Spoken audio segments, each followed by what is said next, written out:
this year?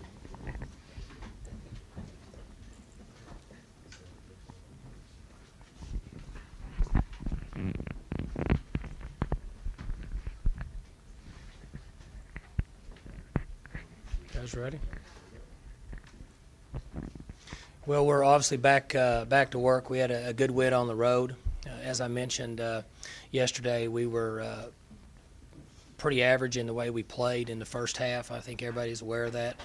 I'm not sure why that took place, but I was proud of the way the team rallied in the second half and came back.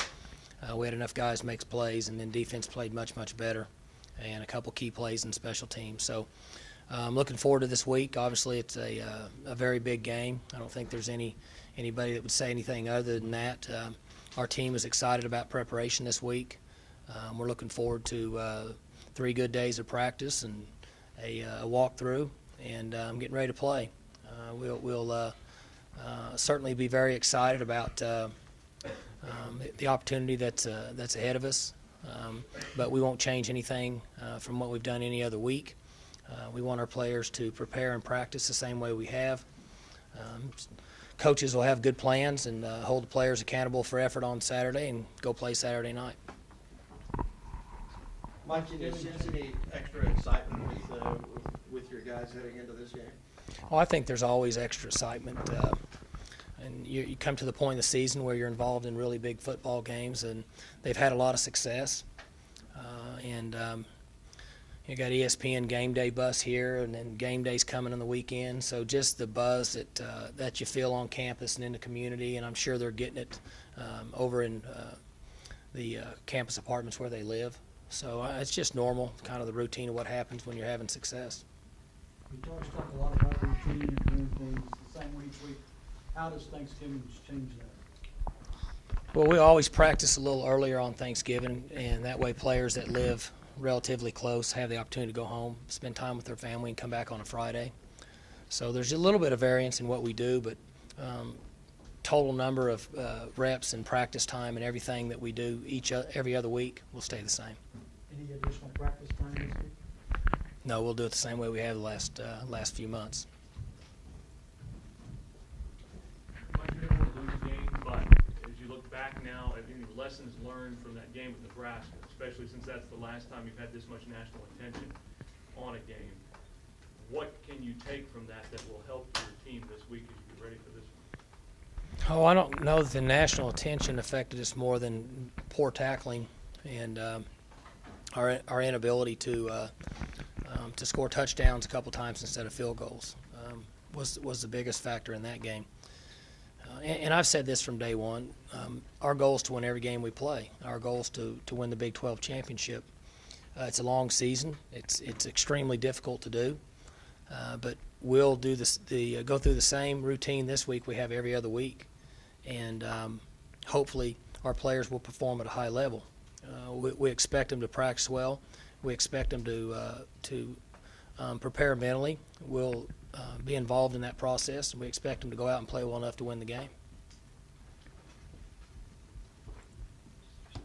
Coach, there's usually this time of year, every year, there's kind of talk about wanting a playoff system or something like that for the BCS to change. But with you guys right now, it is kind of a win and move on scenario for the next 3 weeks. Does that add anything to this game, or just looking ahead in preparation?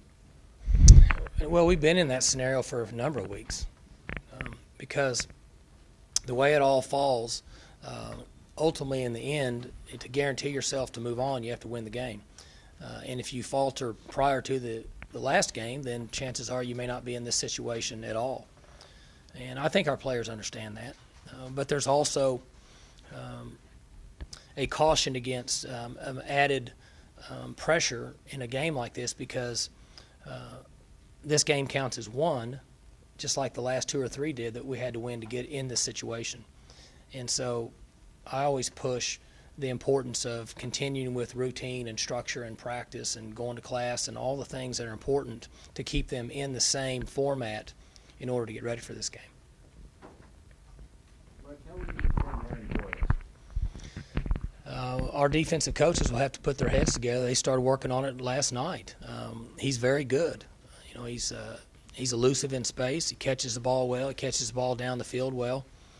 He's been very competitive. And so he's going to make some plays. When you compete against an athlete or a player that's had as much success as he's had, you have to understand that he's going to make some plays, and you try to limit those and put him in situations to where it's more difficult to get the ball to him and force him to punt.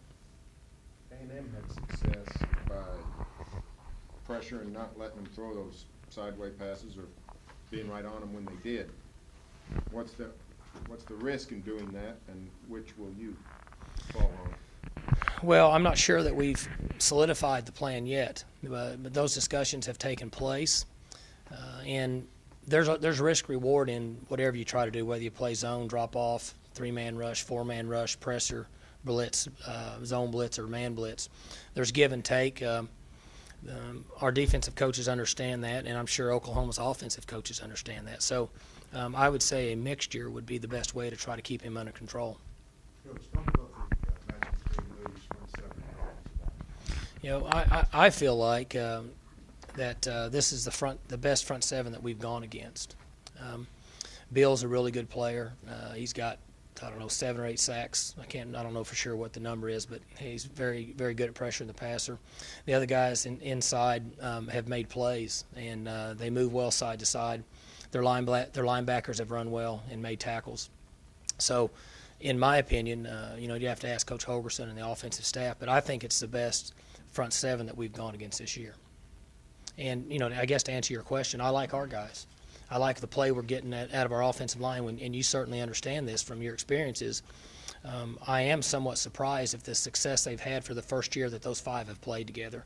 You got 4 new guys and 1 guy that played 9 games last year, 8 games. I'm not sure how many Lane played, but they're playing very well together. I think they're confident in their ability, and I like where they're at right now. They need to have a great week of practice and play hard on Saturday. Is Lovey Adcock playing as well as his lineman in the league? Again, it's hard for me to compare to other teams because I don't spend a lot of time evaluating other teams' linemen individually, but he's played very, very well for us and has played close to as well as anybody we've had around here, with the exception of Russell, who's a 6-player pick in the draft. It's really not fair to compare him to him. But at the end of the season, I think it'd be a good question for Coach Wickline because he has played very well. Coach, outside of Murray and Woods, do you feel like this is the deepest skilled players core that you guys have faced this year? They have a number of guys that can make plays. Number 4 makes plays. 22 makes plays. Obviously, DeMarco's making plays. The quarterbacks, he's played very well the other night. So they have a number of guys that can make plays. They have skilled guys that can make you miss, and have the ability to move the chains. There's no question about it. Mike, you got some guys like you and Bill that really understand the depth of this rivalry. You got a guy like Dana who is kind of all 4-2. Is there any advantage to being like that and not really getting sucked in? Not that you're going to get sucked into it, but not getting into that whole rivalry thing and just. I think he would be staring at his plays anyway. But is there advantage to being that way? Well, I'm not sure really how to answer that. I know that most people that have been involved in our league have a pretty good understanding of Oklahoma and Oklahoma State game and Texas A&M game, or Nebraska, Colorado, Kansas State, just from being in the league. And so Coach Young and I don't know that it'll change our routine much. I know it's not going to change Bill Young's routine. I mean, I can tell you when he's going to be here, and I can tell you when he's going to go home. And he'll comment that they've got a lot of great players, and he doesn't know how he's going to stop them. And that's what he's going to say pretty much every game throughout the season. And Dana's going to probably tell you that he's not really doesn't understand the rivalry and kind of move on to the next question, which I'm sure that he probably has a pretty good feel for it. Is the emotions and the physicality of this Bedlam game this year the same as it was when you played? Has the emotions and physicality of the game changed? I don't think it's changed. I think there's obviously more coverage and talk about it because of the age of technology, but I don't think the structure or the thought process behind the game's changed any. What's your relationship like with your brother during Bedlam this week? Is it any different? Well, not really. We don't talk a lot during the season at all. I don't talk to anybody during the season. and sometimes if he needs something, he'll text me, and we'll communicate. You know, our kids play together, and so there's communication that goes on during the season about who's going to pick them up halfway or whatever.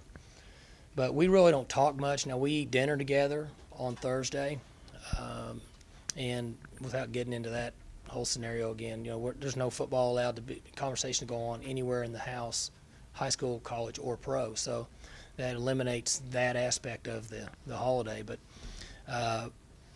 Cal and I talk a lot and spend time together in the off season, spring, summer, and our kids are playing ball and things like that, but not much during the week.